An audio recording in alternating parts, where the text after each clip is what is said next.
Hello students, तो आज हम anatomy of A flowering plant के बारे में डिस्कस करेंगे। ठीक है। एनाटॉमी का मतलब ही क्या होता है? इंटरनल स्ट्रक्चर की स्टडी करने को हम एनाटॉमी बोलते हैं। ठीक है। जैसा कि आपने किसी भी एनिमल्स लिविंग ऑर्गेनिज्म की एक्सटर्नल स्ट्रक्चर को देखकर आप उनके बीच में सिमिलैरिटी और वेरिएशन को पता लगा सकते हो, ऐसे ही अगर हम इंटरनल स्ट्रक्चर देखें तो हमें कुछ सिमिलैरिटीज़ दिखेगी और कुछ डिफरेंसेस दिखेंगे।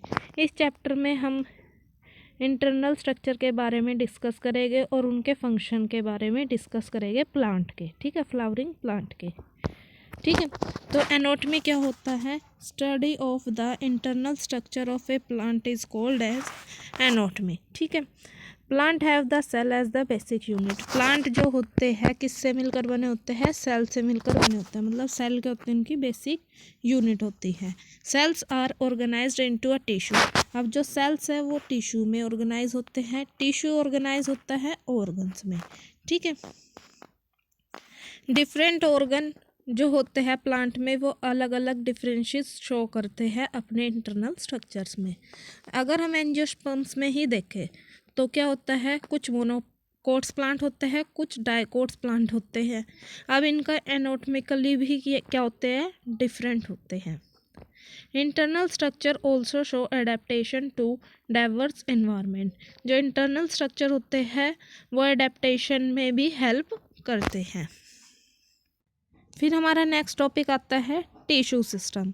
टिश्यू सिस्टम क्या होता है उसके बारे में डिस्कस करते हैं। We are discussing type of the tissue based on the type of cells present in it.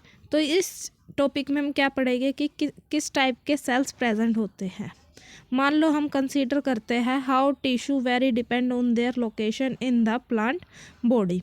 There structure, उनके जो स्ट्रक्चर होता है और जो फंक्शन होता है वो डिपेंड करता है लोकेशन पर। ठीक है। On the basis of their structure और फंक्शन के बेसिस पर जो टिश्यू है वो कितने तरह के होते हैं? 3 तरह के होते हैं। कितने तरह के होते हैं? 3 तरह के होते हैं। फर्स्ट ऑफ ऑल क्या होता है? Epidermal tissue system. ठीक है। सेकंड हमारा आता है ग्राउंड, या फिर इसको हम फंडामेंटल टिश्यू सिस्टम भी बोलते हैं। फिर थर्ड वन आता है हमारा वेस्कुलर और कंडक्टिंग टिश्यू सिस्टम भी बोलते हैं। तो प्लांट में कितने तरह के टिश्यू सिस्टम्स प्रेजेंट होते हैं? 3 तरह के।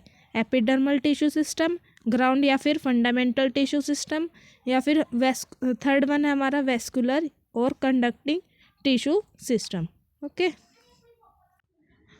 अब जो एपिडर्मल टिश्यू सिस्टम है उसके बारे में डिस्कस करते हैं। जो एपिडर्मल टिश्यू सिस्टम होता है वो किससे मिलकर बना होता है? Outermost covering of the whole plant body and compromise epidermal cells. मतलब जो बाहर की आउटर कवरिंग होती है किसी भी प्लांट की वो कौन सा सिस्टम कहलाता है?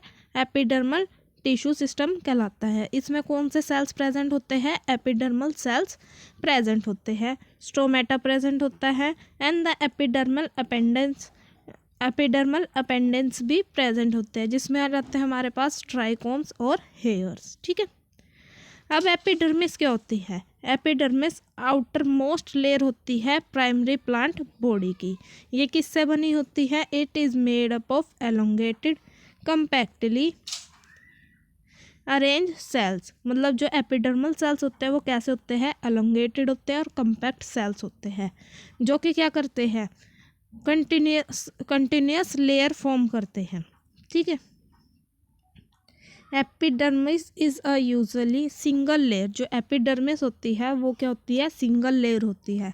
मतलब इस तरीके से होती है, ऐसा नहीं है कि इसके ऊपर एक और लेयर प्रेजेंट होगी। ये सिंगल लेयर्ड होती है।